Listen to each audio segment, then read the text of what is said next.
Carmen had said in the previous session, getting the tourists engaged in agricultural practices and sort of getting more hands-on and learning about that, and then in turn, I guess, preserving that agricultural practice, traditional agricultural practice. So my next question is to Mr. Song.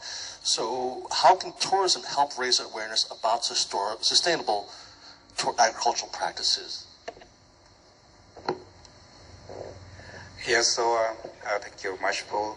As I mentioned earlier, our flagship program and initiative in FAO currently dealing with both agriculture and tourism would be GIHS, globally important agricultural heritage systems.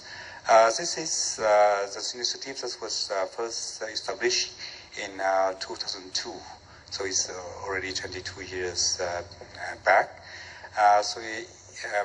The definition is quite complex, but to summarize, its approach is based on the 5 criteria or 5 elements. The first is food security and livelihoods. The second is about biodiversity conservation. The third is traditional knowledge and experiences and practices. The fourth is cultural and social values, and the last one is landscape and ecosystems. And recently, FAO has agreed to add more elements to that, the holistic management of the GIHS site and the alignment to the global goals. For example, the 2030 agenda with the 17 SDGs, especially the first one, the poverty reduction, as mentioned by many people, and the Kunming Montreal biodiversity framework and FAO strategic framework objectives. Yes, in our experiences in the past 22 years, we have realized that in order to raise awareness about sustainable agriculture management through tourism, especially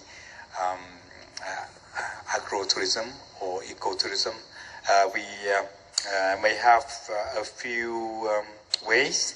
The first is to create educational opportunities through which the visitors to the site may learn from the traditional farming methods, biodiversity conservation and sustainable land management through guided tours, through workshops and interactive activities.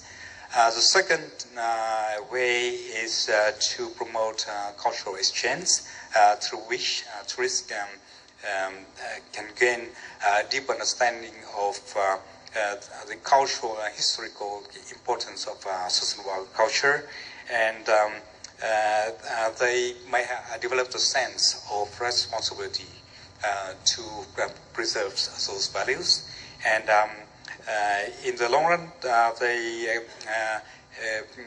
can easily connect between agriculture and gastronomy and folklore. The third way is to promote sustainable products.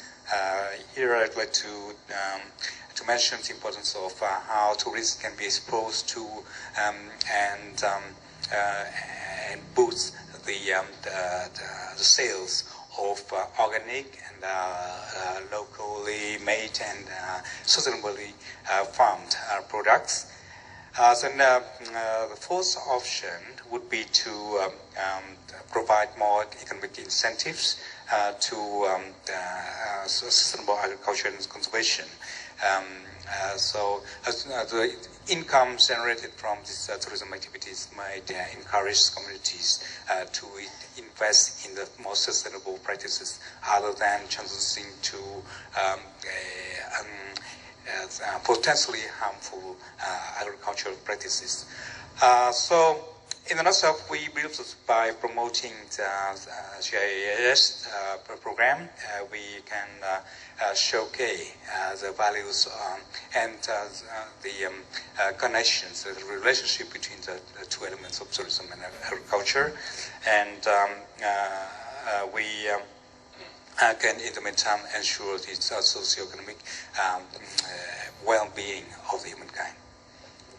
Well, it's great to hear about the work that the FAO is doing, and really a lot of things you said really align with some of the trends we're seeing. You know, travelers are being more socially conscious, being more health conscious, and choosing more organic products. So it's really in alignment with what is going on, and we're seeing what's happening in the shift in travel behavior. Next, my question is